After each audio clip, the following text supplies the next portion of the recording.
بسم الله الرحمن الرحيم. السلام عليكم ورحمة الله وبركاته.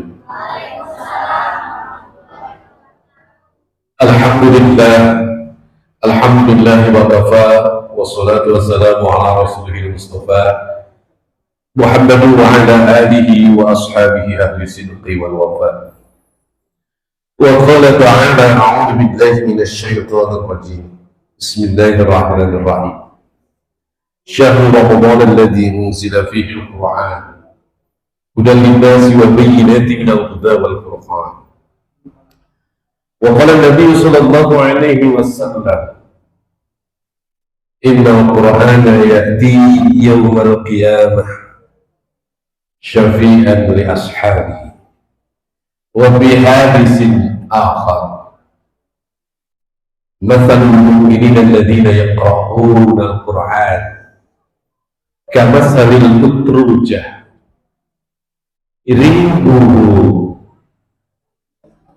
ريحه وطعمه طيب. ومثل المؤمنين الذين لا يقرؤون القرآن كمثل التمرة لا ريح لها وطعمه حلو. ومثل المنافقين الذين يقرؤون القرآن كمثل الجحرة ريحه طيب ولا طعم له. ومثل المنافقين الذين لا يقرؤون القرآن كمثل الحنظلة لا ريح لها وطعم مر. Sallallahu alaihi wasallam. Para pengurus DKM Al-Ikhwan, para penasehat, para pembina, para panitia Jemaah Ramadan, dan tentunya ibu bapak serta adik-adik yang jam 9 malam ini masih tetap semangat ya adik-adik, luar biasa ya. Ini kayaknya sudah di mana-mana Bapak Ibu ya. Kalau yang giat itu anak-anak perempuan. Saya nggak lihat anak-anak laki-laki. Yang ada kakek-kakeknya. Jadi sudah di mana-mana ini ya, anak-anak perempuan ini. Nanti suatu saat seperti yang diprediksi oleh Nabi, perempuan bakal mendominasi laki-laki. Ya. Bu, iya. Jadi gini, saya dengan Ustadz Karma ini satu tempat kerja di satu Kota Bandung. Cuman tadi dikenalkan rumah saya di Balai Endah, di Pondok Muda dan Matlaul Muda. Jadi kalau akhir tahun pengumuman ranking, Bu, dari 10 besar itu 8 anak perempuan, laki-laki cuma 2. Itu fakta. Dan ternyata bukan hanya Dinman, di pesantren yang kami bina pun begitu. Jadi sekarang ini nanti 20-30 tahun ke depan, jangan salahkan ini bapak-bapak kalau ibu-ibu nanti menguasai bapak-bapak, atau dari sekarang sudah dikuasai ibu-ibu. Bapak Ibu yang dimuliakan Allah Subhanahu wa taala, marilah kita memanjatkan puji syukur kepada Allah Subhanahu wa taala. Kita masih diberikan kekuatan, diberikan rahmat, hidayah, kenikmatan, panjang usia. Sampai malam ini kita masih bisa melaksanakan ibadah tarawih, sholat isya, tarawih, sekarang ta'lim. Betapa banyak saudara-saudara kita yang tahun lalu ikut bersama kita, sekarang tidak ada. Dan apakah kita yakin tahun depan kita pasti bersama? Tidak yakin. La tadri nafsun madza taksibu goda. Seseorang tidak akan tahu apa yang akan dia lakukan besok hari. Wala tadri nafsun bi ayyi ardin tamut. Dan setiap orang tidak tahu di tanah mana dia akan dikuburkan. Ibu mau dikuburkan di mana?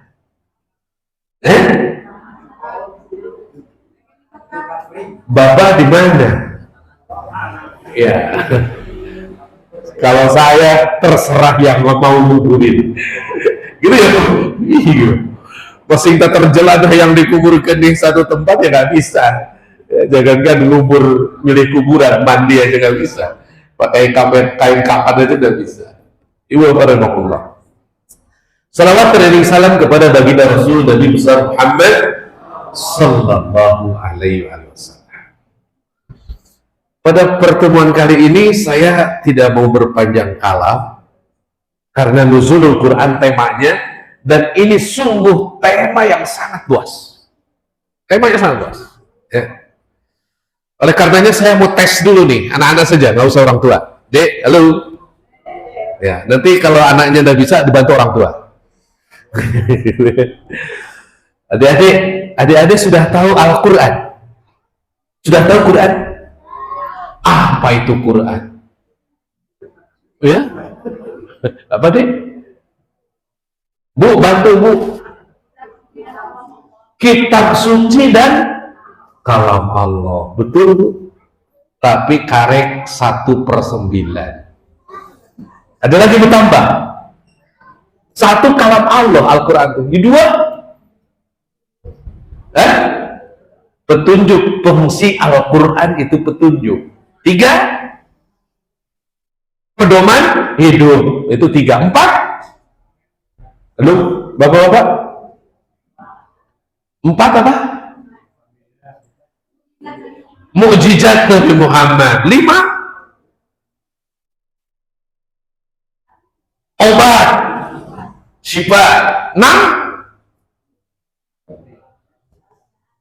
kebahagiaan. Ibu kalau baca Quran bahagia, nah bertunutan. Baru 6, 7 apa? Ketenangan hidup. Kalau dengan baca Quran tenang gitu ya Bu. Apa lagi? 8. Ayo Pak, semangat Pak. Penolong, dia lama dikejemur. Wah, ayat Quran. Apa lagi? Sudah, segitu. Baik.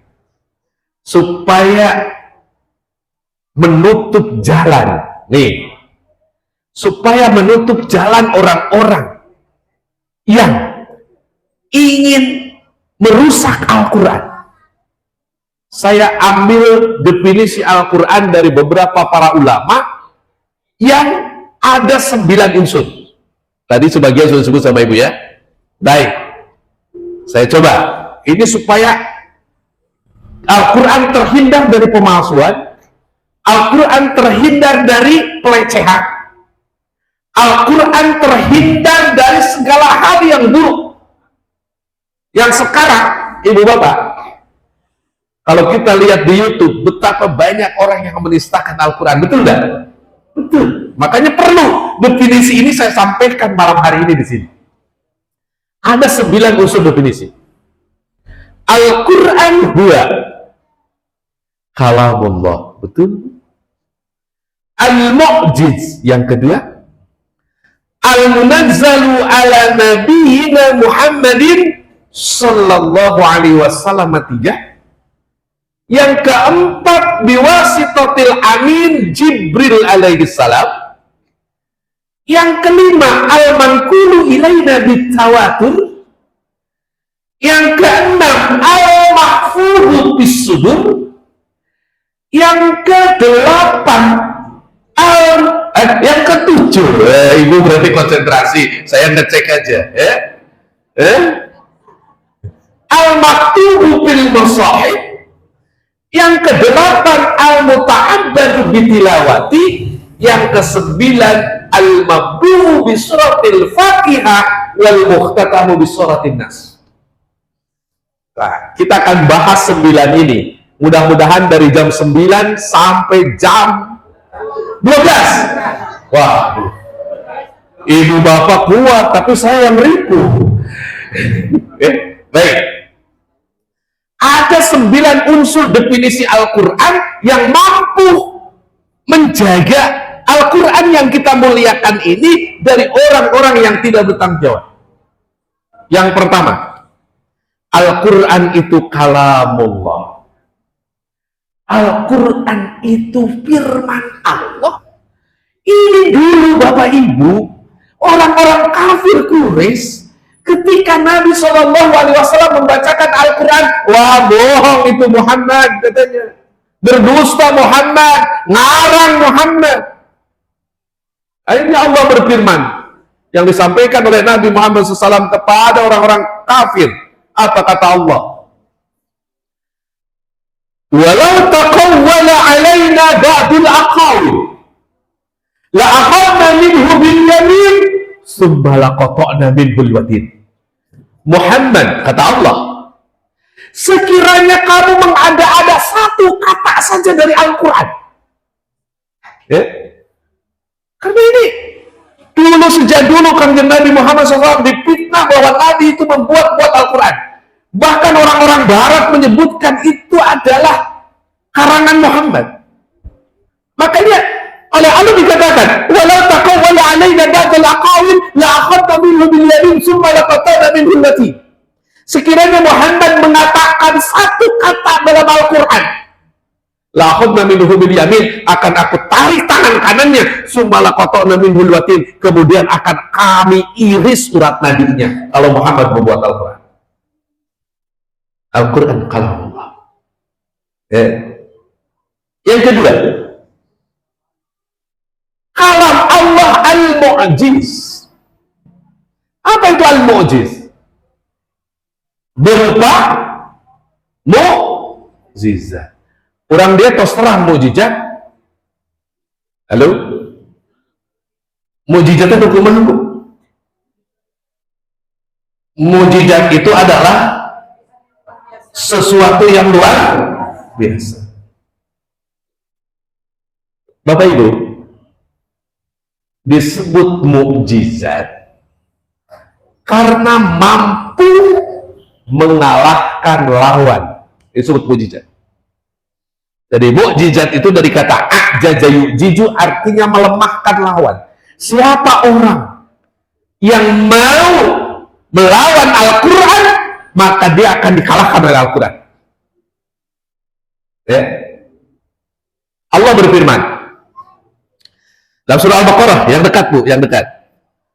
Wa in kuntum fi raibin mimma nazzalna ala abdina fa'tu bi suratin min misli.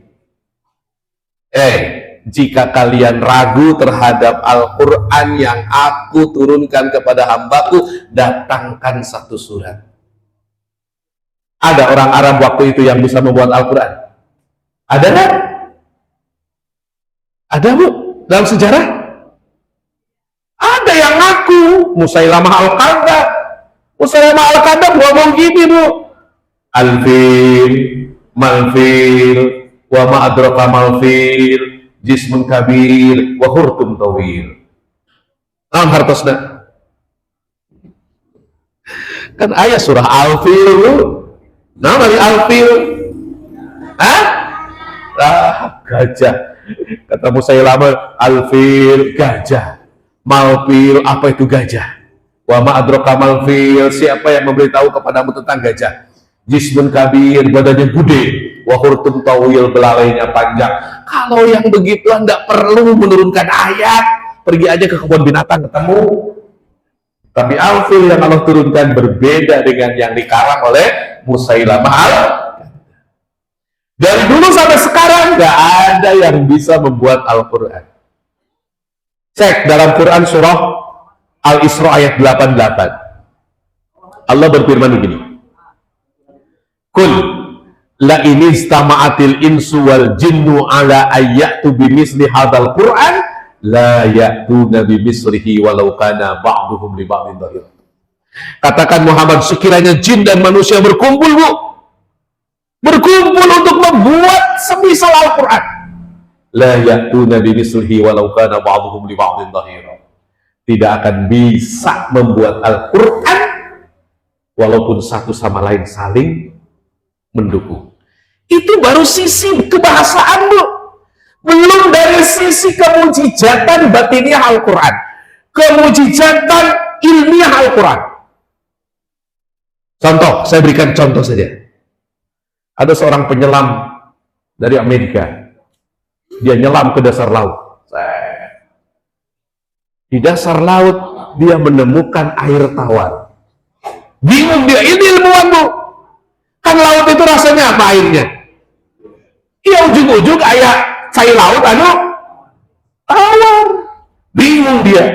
Ini di dalam laut kok ada air tawar. Hanya ke darat. Mencari di buku literatur nggak ketemu. Ternyata dia ketemunya dalam Al-Quran. Marajal bahraini yaltaqiyan. Keluarlah dua air yang berbeda, dua lautan yang berbeda, saling berjumpa tapi tidak saling menyatu. Quran yang nyebut. Contoh lain, kemujizatan Al-Quran ilmiah. Anak-anak sekolah, saya nggak ada anak SMA ya di sini. Oh, ada Ustadz ya. Kalau sudah SPD pasti tamat SMA. Dulu nih, ketika kita belajar tentang proses penciptaan alam semesta, ada yang disebutkan teori apa? Big Bang. Big Bang itu apa? Ledakan yang besar. Itu diteorikan oleh siapa? Oh enggak, kalau Darwin tentang evolusi itu diteorikan oleh Immanuel Kant tahun 1800. Padahal Al-Quran sudah bicara tentang pecahan besar itu. Dalam Quran surah Al-Anbiya, awalam yaralladzina kafaru annas samawati wal arda kanata ratqa fa fataqnahuma wa ja'alna minal ma'i kulli syai'in hayyin afala yu'minun. Itu mujizat Al-Quran tuh. Apakah orang kafir tidak memperhatikan dulu langit dan bumi itu bersatu padu? Fa fataqnahuma, kemudian kamu pisahkan, kata Allah, kami pisahkan. Wa ja'alna minal ma'i kulli syai'in hayyin, dan aku jadikan segala kehidupan itu melalui air. Ya, ini penemuan siapa nih? Di dalam ilmu pengetahuan alam, segala sesuatu itu melalui media air. Siapa? Penemuan Louis Pasteur tahun 1800. Quran bicara tahun 500. Ini mukjizat, Ibu. Al-Quran. Ya, biar nggak terlalu panjang. Baru berapa? Baru 2 ya. Kalamullah al-mu'jiz. Yang ketiga, al-munajjalu ala nabiyina Muhammad sallallahu alaihi wasallam. Al-Quran diturunkan kepada Nabi Agung, yaitu Kanjeng Nabi Muhammad SAW. Kenapa para ulama memastikan unsur ini penting? Karena fitnah sejak zaman dulu, Bu. Ada yang mengatakan malaikat Jibril salah alamat. Betul gak? Yang seharusnya menerima Quran itu bukan Muhammad katanya. Tapi Ali bin Abi Thalib. Itulah golongan Syiah Rafidhah. Gitu kan? Makanya jelas diturunkan kepada Nabi Muhammad SAW, yang Kanjeng Nabi itu Bapak Ibu untuk menerima Al-Quran dipersiapkan mentalnya 40 tahun. Untuk menerima wahyu itu 40 tahun disiapkan mentalnya. Di usia 5 tahun dibelek dadanya, dibersihkan dengan air Zam-Zam untuk menerima Quran.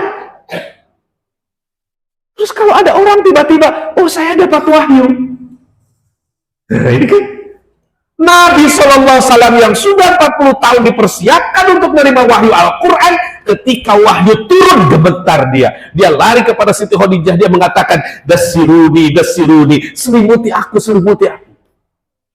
Padahal beliau sudah 40 tahun disiapkan menerima Al-Quran. Ketika turun wahyu pertama, beliau gemetar, beliau ketakutan. Ya. Itukah Nabi Muhammad SAW yang menerima Al-Quran. Yang keempat, sekarang yang keempat, biwasitatil amin Jibril alaihis salam. Ada pelantara. Memang wahyu ada 2 macam, ada tanpa pelantara, ada dengan pelantara.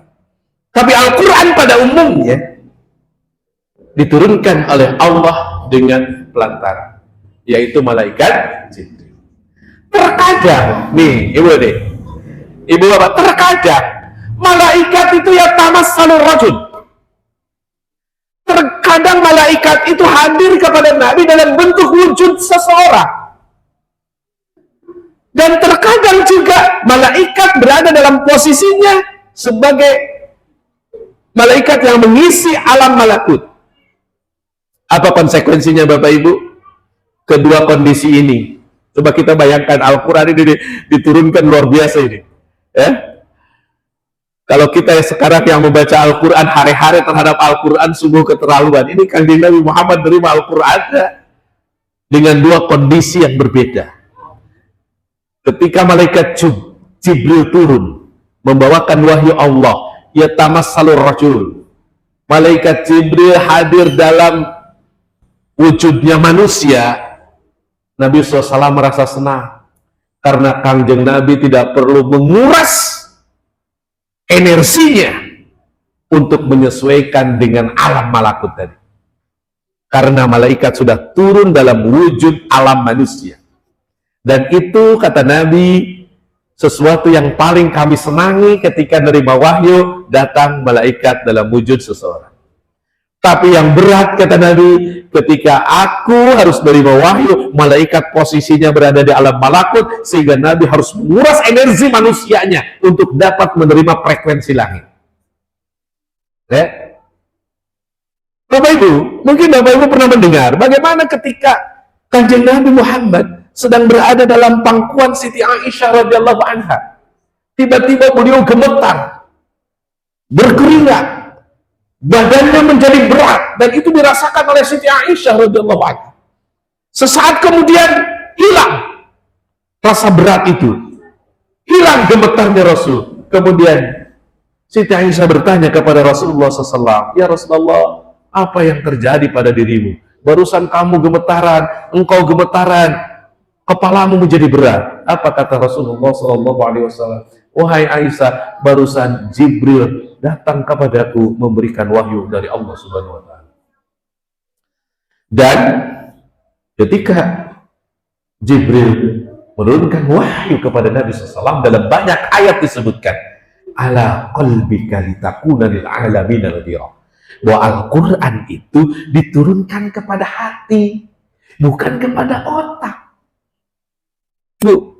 Makanya kalau kita ingin bermuamalah dengan baik dengan Al-Quran, bukalah hati kita untuk menerima Al-Quran. Bukalah hati kita. Ya. Banyak orang yang pintar, cerdas otaknya, tapi hatinya tidak terbuka, maka dia susah untuk menerima Al-Quran. Tidak sedikit anak yang prestasi sekolahnya biasa-biasa saja, tapi karena dia menerima Al-Quran, hatinya lapang menerima Al-Quran. Itulah Al-Quran diturunkan kepada hati. Ya. Nah, anak-anak sudah mulai kelelahan. Nanti kita tunggu ibu-ibu yang pulang ya. Itu yang keberapa tadi? Yang gampang. Sekarang yang kelima, biar cepat Bu ya. Ya. Walaupun saya dikontrak oleh ketua DKM, boleh ceramah 1,5 jam ya kalau mampu. Sekarang yang kelima. Yang kelima dari unsur definisi Al-Quran adalah al-manqulu ilaina bitawatur. Seluruh isi Al-Quran semua ayatnya mutawatir. Nah, ini mohon maaf Ustaz Karma jadi cerita teori ini ya, tapi nggak apa-apa ya Bapak Ibu ya. Apa itu mutawatir? Mutawatir itu adalah informasi yang kebenarannya tidak bisa dibantah lagi. Disampaikan oleh banyak orang, di hadapan banyak orang, dari banyak orang ke banyak orang.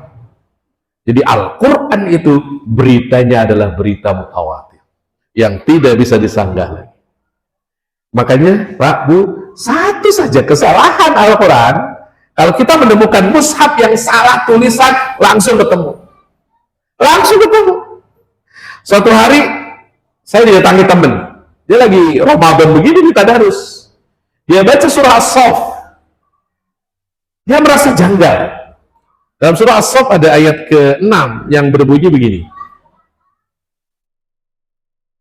wa qala Musa liqaumihi ya qaumi lima tu'dunani wa qad ta'lamuna anni rasulullahi ilaikum falamma za'u. Kaget dia. Itu dia datang. Saya baca mushaf ini kok rasanya agak lain di hati. Kenapa emangnya? Ini kok falamma ja'u aja Allah qulubahu. Nggak ngerti saya bahasa Arab ini apa. Ternyata hilang satu titik, Pak. Falamma zaghu azaghallahu qulubahum. Itu hilang satu titik, Bu, ketahuan. Gitu kan? Apalagi kalau ada orang yang mau menghilangkan satu surat Al-Quran, itu pasti ketahuan. Karena Al-Quran al-manqul ilaina bitawatir, diturunkan, diriwayatkan, dikumpulkan secara mutawatir. Bahkan ketika Al-Quran mau dibukukan, ada mushaf Quran dah. Ini ya. Ayah. Ibu bapak, ketika Al-Quran mau dibukukan satu mushaf, dan ini terjadi finalnya pada masa khalifah keberapa? Jadi Quran begini, khalifah keberapa, Bu? Ketilu, gitu kan? Yaitu Khalifah Utsman bin Affan. Kemudian dikenallah mushaf kita itu mushaf Utsmani. Ini sebelum disahkan jadi mushaf, semua para penghafal Quran didatangkan, dibaca ulang, disodorkan lagi, dites lagi, udah fix baru. Selain Al-Quran yang dikumpulkan pada masa Khalifah Utsman bin Affan ini harus dimusnahkan. Ya. Padahal pada saat itu belum ada titik Quran itu, belum ada titik, belum ada harokat, belum. Tapi ilmu-ilmu Al-Quran selanjutnya. Tapi orang-orang Arab paham. Karena tulisan Arab, Bapak Ibu kalau lihat ada tulisan Arab sini nih, ini. Bu ya. Kalau ini nggak pakai titik, nggak pakai harokat, orang Arab tahu mana fa, mana kop. Ayo makan nulis rek pa, rek kop gitu rek nun, rek ba gitu dititikan Jadi hum yafhamu nabi salik fatihim, mereka memahami ini tanpa harokat, tanpa titik, bisalik fatihim, dengan kebiasaannya. Nah, Al-Quran ini Bapak Ibu sebelum menjadi mushaf diseminarkan di antara para sahabat penghafal Al-Quran. Itulah yang dimaksud al-manqulu ilaina bitawat. Al-mahfudu bis-sudur. Karena mutawatirnya maka Al-Quran itu dihafalkan di dalam jiwa-jiwa orang Islam. Ibu, mana yang paling gampang? Ngapalkan ayat Quran atau ngapalkan daftar belanjaan? Daftar belanja. Bapak-bapak, yang paling mudah ngapalkan Quran atau ngapalkan lagu?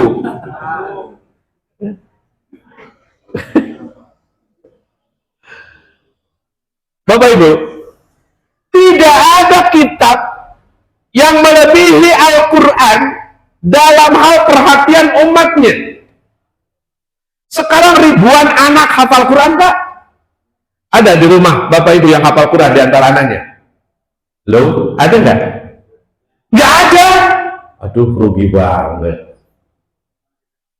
Bapaknya keren, bapaknya ada di sekolah atau budak-budak. Bapak Ibu, saya kaitkan dengan nomor keberapa? Ketujuh ya? Al-maktubu fil masahib.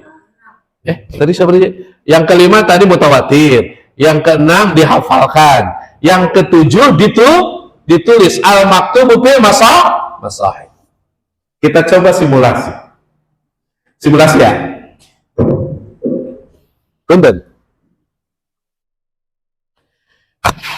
Ibu bapak, ini tulisan apa? Al-Quran ya? Sekiranya saya tanya, sekiranya nggak ada tulisan Arab ini pada kertas ini, nggak ada, ini kosong, belum dikasih tulisan, jadinya apa?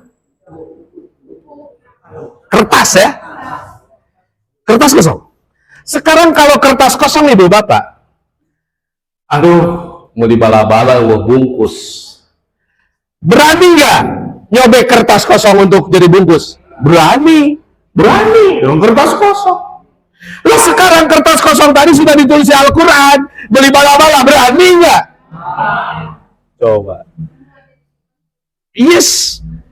Ini coba, ini apa maksudnya? Maksudnya gini, kertas saja, kertas loh, kertas saja yang bisa kita jadikan bungkus apapun. Ketika ada tulisan Al-Quran, naik Pak derajatnya. Betul Bu? Ini baru kertas. Sekarang coba, hati kita diisi Quran. Layak nggak kalau Allah menaikkan kita? Layak. Tapi saya kasih hadisnya yang tadi saya bacakan di mukadimah. Ya. Kepala kita, kalau kita isi Al-Quran, beda nggak dengan kepala yang tidak diisi Al-Quran? Beda. Ini Quran. Ya. Makanya saya selalu bilang ke anak-anak siswa, anak santri, kalian yang hafal Al-Quran adalah agent of God in the world. Agen Allah di muka bumi. Gak sembarangan. Maka pantas kalau ibu bapak punya anak hafal Quran, di akhirat kelak anak yang hafal Quran itu yang akan menjahit ibu bapak dan akan menyelamatkan ibu bapak untuk membawa ibu bapak ke surga Allah. Ya, mau punya anak? Oh, saya sudah gak punya anak Pak, udah pada besar, bikin lagi. Istri saya sudah gak mampu, cari lagi. Kalau berani. Ya, ya kan nggak punya anak, ada cucu. Jadi sampai situ sudah keberapa tuh? Sudah ketujuh. Sekarang ke-8. Al-muta'abbadu bitilawati. Baca Quran bukan baca koran. Baca Quran bukan baca WA. Bu, Ibu, sehari berapa kali buka WA? Jadi itu banyak mana buka WA dengan buka Quran? Jujur. Ya Allah Karim. Padahal baca Quran mah al-muta'abbadu bitilawati, membacanya dinilai ibadah dengan nuzulul Quran, dengan Ramadan. Karena Rasulullah SAW ajwadun nas. Nabi SAW itu manusia paling dermawan, terlebih pada bulan Ramadan. Hina yalqahu Jibril, ketika Jibril turun ke bumi untuk mentadaruskan Al-Quran. Bu, mau tadarus Al-Quran ditemani Jibril? Bapak, abdi mah teu ngartos. Nah, gitu kan? Nah, anu teu ngartos menang pahala. Menang dah disebut lagi maca. Komo pami ngartos gitu maksud.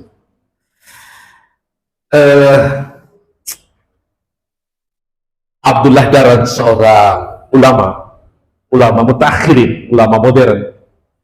Dia menulis kitab judulnya Dusturul Akhlak bil Quran. Aturan-aturan akhlak dalam Quran. Beliau menulis begini, salah satu kalimatnya nih. Saya pakai bahasa Indonesia saja. Dia bilang begini. Al-Quran itu bagaikan permata yang memiliki 8 sudut. Ya. Al-Quran itu bagaikan permata yang memiliki 8 sudut. Dari setiap sudutnya memancarkan cahaya. Dari sudut mana saja kamu mau mengambil cahaya itu, kamu pasti dapat cahaya itu. Karena kita hubungkan. Ada orang yang ketika dia bergaul dengan Al-Quran tuh hanya bisa baca. Seperti ibu tadi, ngartos ente, tapi baca.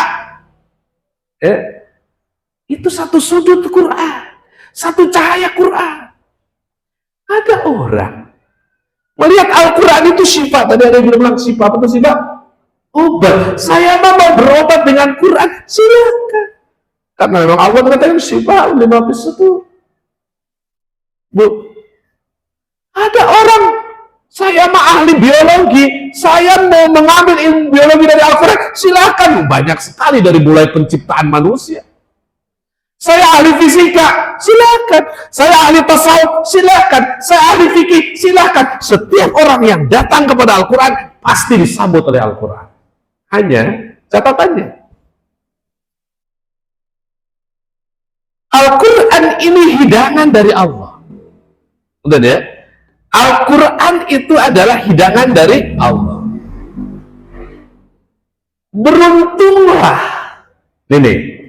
beruntunglah orang yang datang kepada perjamuan dari Allah. Jadi kalau ada tadarus Al-Quran, nah tadarus Al-Quran itu bagaikan hidangan dari Allah. Beruntunglah orang yang datang kepada perjamuan itu, yang datang kepada tadarus Al-Quran. Tapi merugilah orang yang sudah datang ke perjamuan Allah, orang yang sudah duduk-duduk di perjamuan Allah, tapi dia tidak mencicipi apa yang Allah sajikan. Nah ini ya, ini. Jadi mari ibu bapak ketika datang ke majelis tadarus, regepkan, dengarkan penjelasan guru-guru yang mengajarkan Al-Quran. Karena kalau kita hanya datang tadarus, duduk, melongo, diem, apalagi kalau ngobrol, maka sesungguhnya rugilah kita datang-datang jauh ke undangan tapi tidak ikut makan. Ada yang suka begitu, jauh-jauh ke undangan nggak ikut makan. Taswara, coba taswara. Ya. Nah, yang ke-9, Al-Quran itu al-mabdu'u bi suratil Fatihah wal muhtatamu bi suratin Nas. Al-Quran itu dimulai dari surah Al-Fatihah dan berakhir pada surah An-Nas. Berapa surat ibu? Berapa surat? Halo? 114. Berapa juz? 30 juz. Berapa hijab? Berapa? Itu mah ayat. Hijab itu 1 juz dibagi 2 berarti 60. Itu bagian-bagian yang disusun. Mushaf ini digambar. Itulah Al-Quran. Ya. Dan seperti yang saya tadi sampaikan, bagaimana sikap kita orang beriman kepada Al-Quran dicontohkan dalam hadis Nabi SAW. Kata Nabi, masalul mu'minin ladzi yaqra'ul Quran. Perumpamaan orang yang membaca Al-Quran, orang beriman nih, orang iman baca Quran, kamasalil utrujah, bagaikan buah jeruk ini sankarma. Aduh. Maksudnya lain jeruk nuhasa gimana nyaritakan jeruk nuhabis Bapak, aduh ya. Ulah jeruk hasil betul lu dibahas nih mah jeruk habis. Ya, pakai catatan Pak, jeruk habis. Nah, orang beriman yang baca Quran itu seperti buah yang harum baunya, manis rasanya. Ya. Si A tadi baca Quran luar biasa, itu ya. Luar biasa. Sampai ibu-ibu lagi makan aja, berhenti semua. Saya tanya, Bu, ngerti nggak yang dibaca tadi? Nggak ngerti aja diam, apalagi kalau ngerti. Ya, itu dengar baca Quran.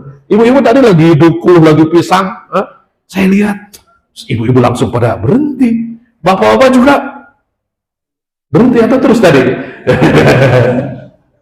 Ya, luar biasa ya. Ketika Al-Quran dibacakan, orang beriman, kata orang beriman baca Quran, itu tadi harum baunya, manis. Wa masalul mu'minin lagi la yaqra'ul Quran. Ada orang beriman tapi jarang baca Quran. Maka kamasali tamroh, seperti buah korma, lari halaha wa tomuha ulun. Hari korma aja harumnya tuh. Ya, ini harum korma itu aja. tapi masih lumayan manis rasanya. Komo korma iya mendingan menjol, aduh terang korma menjol tuh. Korma menjol kan lupa ngawas sakilo nanti 350.000 kan sakilo, 10 kilo. Wah itu, dan itu ditulis korma Palestina. Jadi kalau saya beli karena saya bela Palestinanya, gitu Pak ya. Coba. Nah, wa masalul munafik, dan perumpamaan orang munafik, alladzi yaqra'ul Qur'an, dia juga baca Quran, kama sari jahrah, seperti bunga, rihuha thayyibu wa tamuha murun. Hari kembang kumaha harum baunya, kembang harum. Coba ku ibu dicapek, pahit gitu. Jadi lamun aya orang munafik baca Quran hade harum namanya, tapi pahit dalamnya. Wa masalul munafiqil ladzi la yaqra'ul Qur'ana kamasalil hamdalah. Jeung perumpamaan orang-orang munafik anu tara maca Quran keur mah munafik tamah tara maca Quran. Kamasalil hamdalah, seperti babadotan. Satu babadotan lari halaha wa qabuha murun. Entah aya harum-harumna bu babadotan mah. Terus peti ku ibu coba gayem kumaha pahit itu kan. Ya teh gambarannya Bapak Ibunya, mari dengan nuzulul Quran kita semakin yakin atas apa yang ada dalam Al-Quran ya. Bahkan dalam hadis Nabi yang lain dikatakan innal Qur'ana ya'ti yaumal qiyamah syafi'an li ashabi, nanti Quran bakal datang pada hari kiamat membawa apa? Syafaat bagi orang yang membacanya. Rep kupadung, rap kulemah, sepi di dalam kubur, gelap di dalam kubur, tiba-tiba muncul pelita, muncul cahaya. Orang kaget, bertanya man anta, siapa anda ini? Maka pelita tadi akan menjawab, ana al-Quran alladzi qara'ta, aku adalah Quran yang kau baca. Rasul pernah mengeluh kepada Allah. Saya sedikit terakhir nih, keluhan Rasul kepada Allah yang terdapat di dalam Quran surah Al-Furqan. Rasul mengeluhnya begini. Mudah-mudahan keluhan Rasul tidak sampai ke cincin. Itu cincin itu? Cincin permata. Mudah-mudahan keluhan Rasul 15 abad yang lalu tidak sampai ke sini. Wa qala Rasul, ya Rabbi, inna qaumi takhazu hadzal Qur'ana mahjura. Jadi Rasul kepada Allah, qala Rasul, dan berkata Rasul, ya Rabbi, wahai Tuhanku, inna qaumi takhazu hadzal Qur'ana mahjura. Ya Rabb, sesungguhnya kaumku menjadikan Al-Quran ini sesuatu yang ditinggalkan, sesuatu yang dijauhi. Ya. Mudah-mudahan kekhawatiran Rasul tidak sampai ke tempat kita. Kita yang jauh dari Arab sana, kita yang tidak mengerti semua isi Al-Quran. Tapi mudah-mudahan kita tidak termasuk orang yang meninggalkan Al-Quran. Ya. Amin Bu.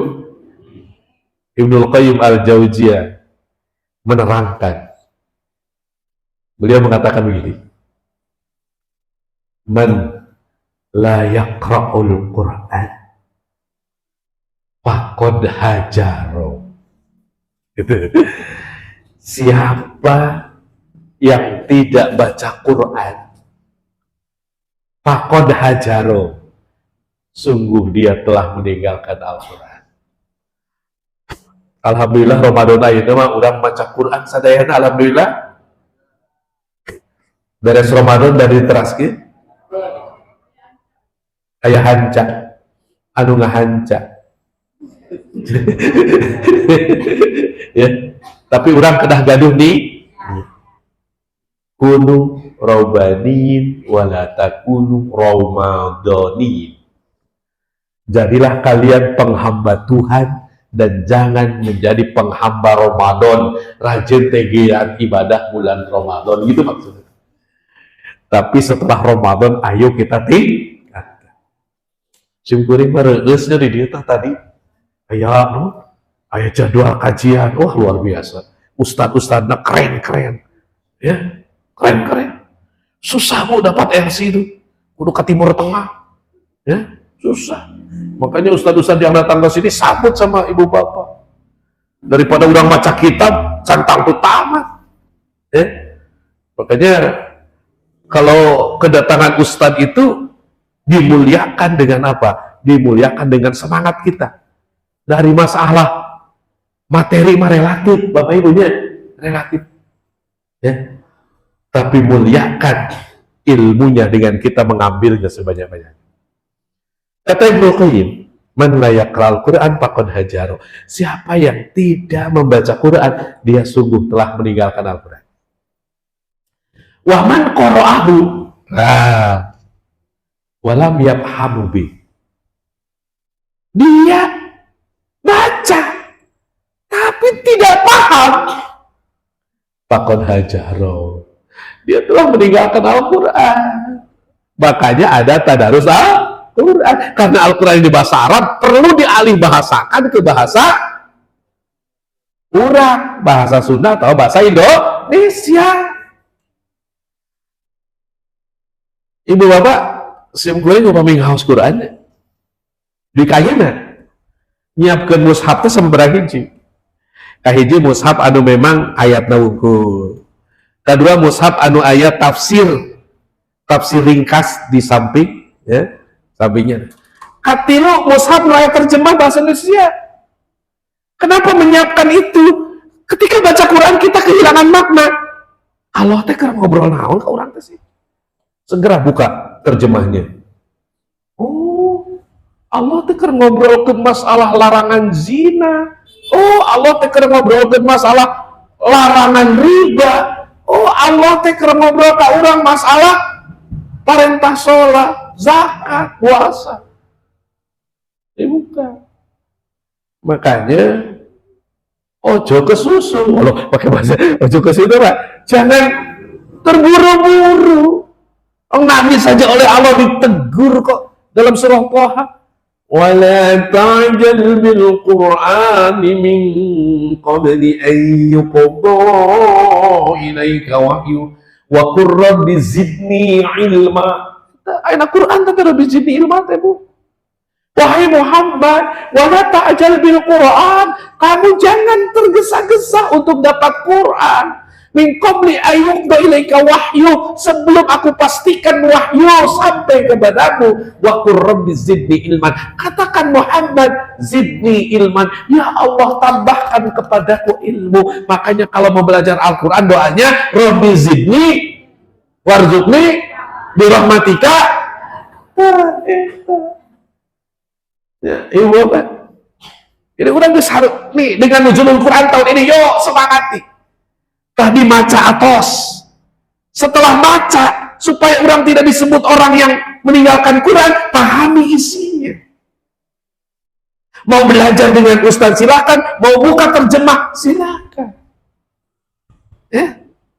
Tapi Pak Ari maca sorangan masuk gancang tulu, gitu bunyi. Ya. Kaos ngadangu. Waman pahimahu, dan nggak berhenti di situ Bapak Ibu. Waman pahimahu walam yakmal bi faqad hajaro. Dia sudah paham Quran, ngerti isi Quran, tapi tengah makin isi Quran, faqad hajaro. Dia juga telah meninggalkan Quran. Kata Quran cek ibu tadi naon pitu, Quran teh padoman. Ari padoman kudu jelas. Ari pituduh kedah jelas naon dituduhkeun. Engkau pituduh, tapi terang naon dituduhkeun. Waman amila bihi walam yad'u bi faqad hajaro.